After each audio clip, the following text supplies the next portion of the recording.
Isso é uma merda. Tinha gás.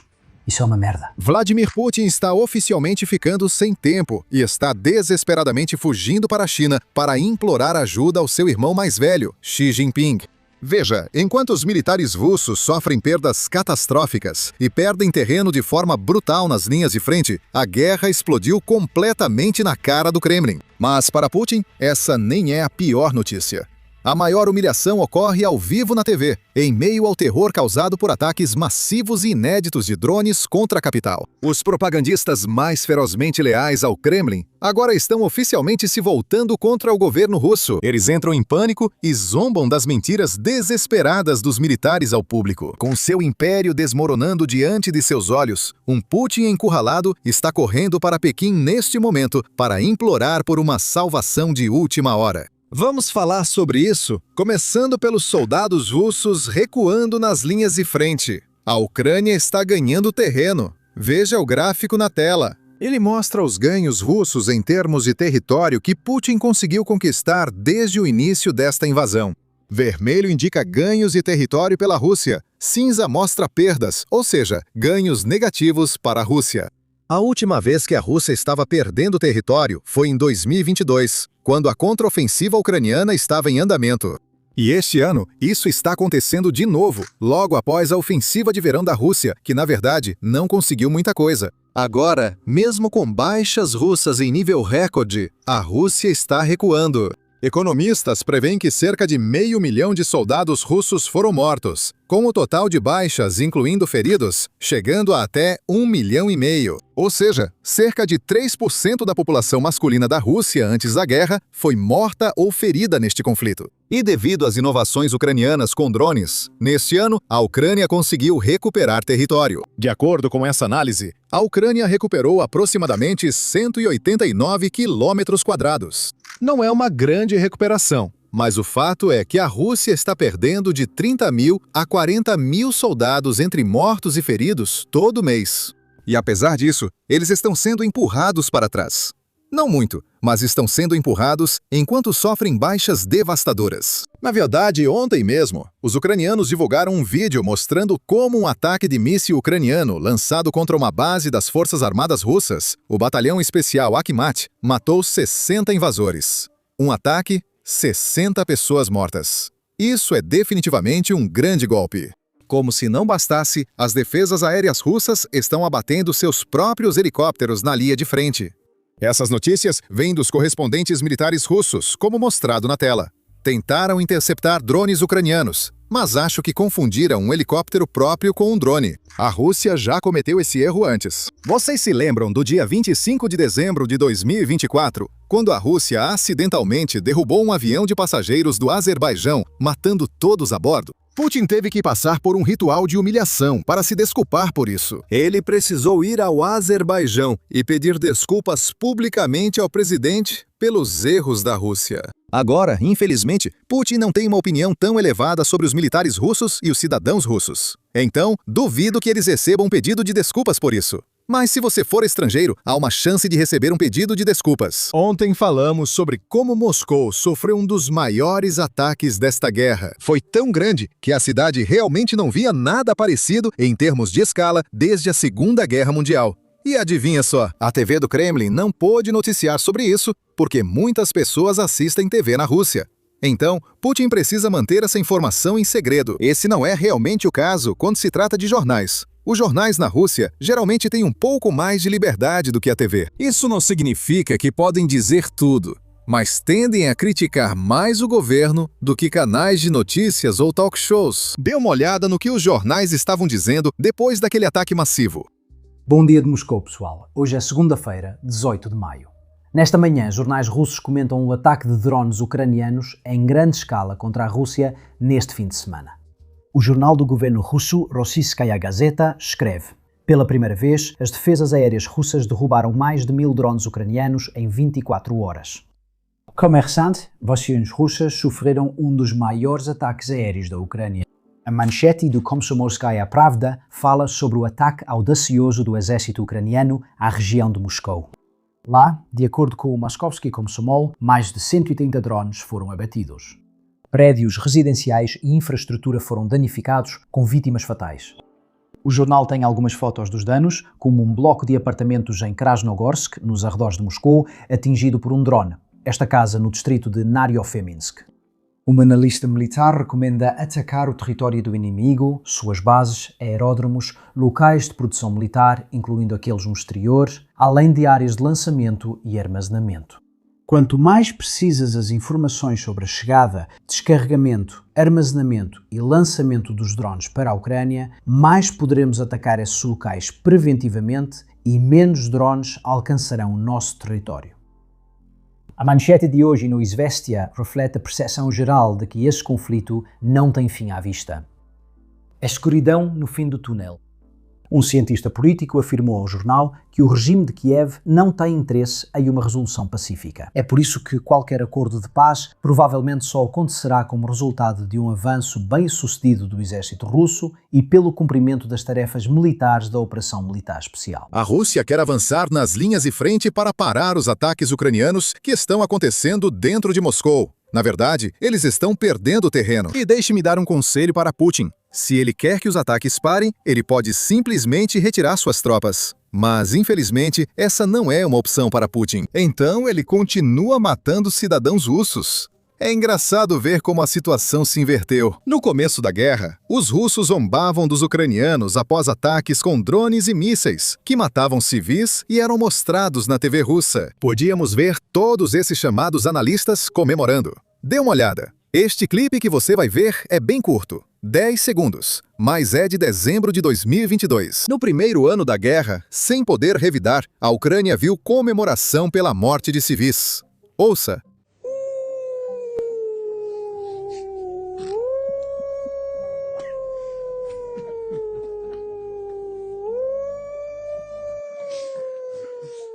Agora, no mesmo programa e cenário, quase todos os mesmos analistas comentam o quanto estão assustados, assim como seus filhos. Antes de ver este trecho, é importante lembrar que crianças ucranianas sentem isso desde o início da guerra. De repente, a Rússia se preocupa com civis e crianças, com medo de drones, porque a Ucrânia revida.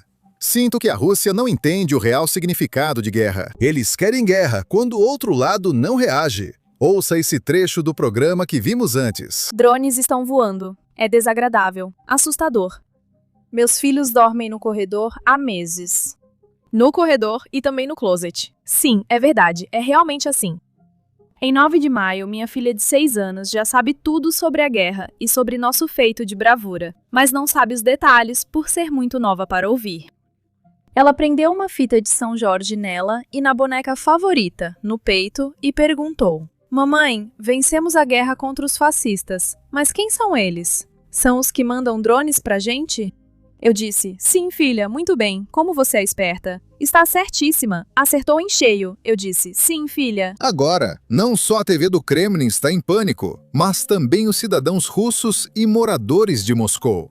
Quero fazer uma ressalva aqui. Pesquisas vindas da Rússia não são algo em que possamos confiar. Tenho certeza de que há muita manipulação na apuração quando esses números e pesquisas são criados, porque Putin é sempre popular. Com isso em mente, é importante observar as pesquisas agora, pois mesmo com toda a manipulação dos números, as pessoas seguem insatisfeitas na Rússia. Veja este gráfico. Isso mostra qual porcentagem do povo russo está insatisfeita em comparação com a satisfeita. Mesmo com a economia russa em crise, as pessoas permaneciam relativamente satisfeitas, possivelmente por diversos motivos. Uma razão é que eles não sabem o que está acontecendo ou quem é o culpado. Não sabem que Putin causa os problemas e, por isso, apoiam o governo durante a guerra. Mas agora que os drones estão chegando a Moscou, indo para bairros de elite onde vive a elite russa, bem, agora até mesmo essa pesquisa falsa está mostrando que há mais pessoas insatisfeitas na Rússia do que satisfeitas. E isso não é uma coisa boa. Na verdade, dê uma olhada neste outro relatório. Pela primeira vez na guerra, ataques ucranianos preocupam mais os russos do que a frente de batalha. Eles estão mais preocupados com drones entrando em suas cidades do que com as baixas russas na linha de frente. Isso nunca aconteceu antes. E adivinha, esses não são dados ocultos analisados em pesquisas secretas, mas pesquisas divulgadas em grandes canais de TV da Rússia, como o Canal 1, Rússia 1 e NTV.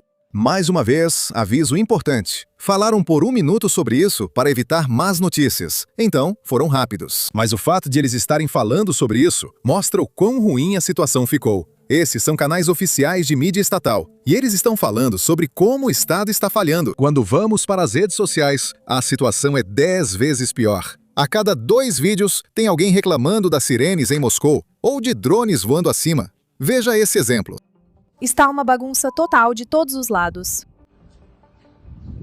As sirenes tocaram agora. Saí correndo de casa e peguei a minha bolsa rápido. E o cachorro também. Acho que estou entrando em pânico. Eu estou tremendo. Quer dizer... Até comecei a gaguejar agora. Sinceramente, não sei o que fazer. Vou para a casa da Helena Vasilievna no 2º andar. Aqui é um prédio alto e tudo está aberto. Estou com medo. Está muito barulhento, com um rugido constante.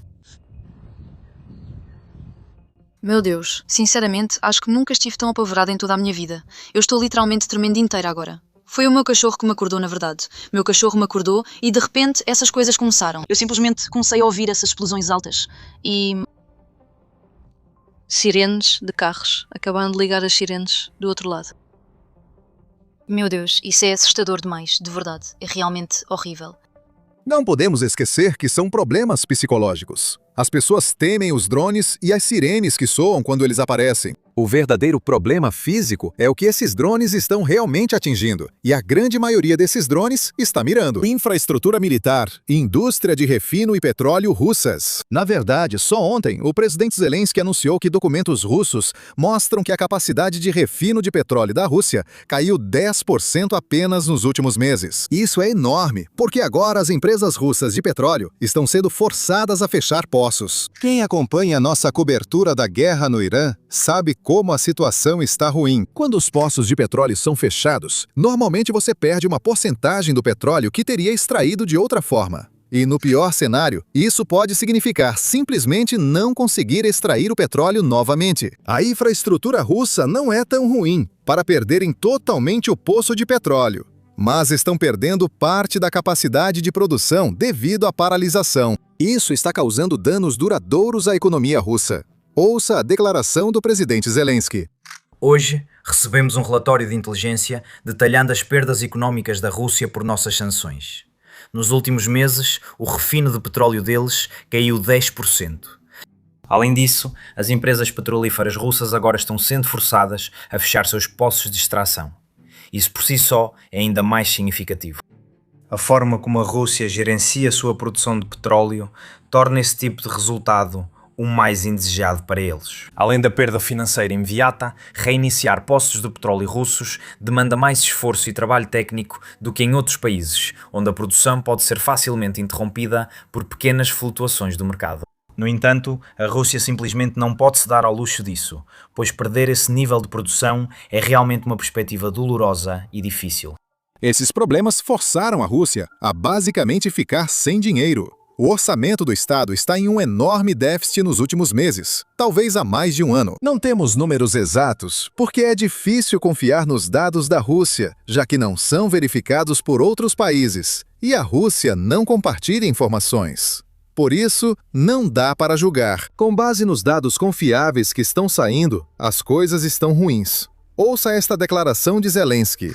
Falando sobre a receita total do Estado russo, graças à nossa pressão abrangente em todos os níveis, em apenas 5 meses do ano, o déficit deles já é significativamente maior do que o que eles haviam planejado para o ano inteiro. Putin, claro, reservou dinheiro para a guerra, mas não o bastante para lutar indefinidamente.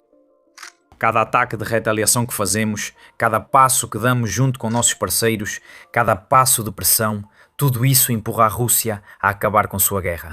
Atualmente, um número significativo das regiões deles já está em estado de falência e Putin está levando a Rússia à falência.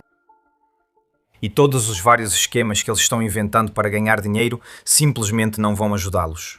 Estamos vendo esses esquemas russos, estamos acompanhando ativamente e com certeza vamos desmontá-los. É por isso que Putin está indo para a China. Ele quer implorar para Xi Jinping ativar ou financiar o gasoduto Força da Sibéria 2. Moscou tenta vender esse projeto para Pequim há quase uma década, mas a China, como o irmão mais velho, segue ditando os termos. Eles não querem dar à Rússia o que ela quer se isso a tornar mais independente. Agora Putin está ficando desesperado. Ainda não sabemos o que ele oferecerá à China em troca desse resgate.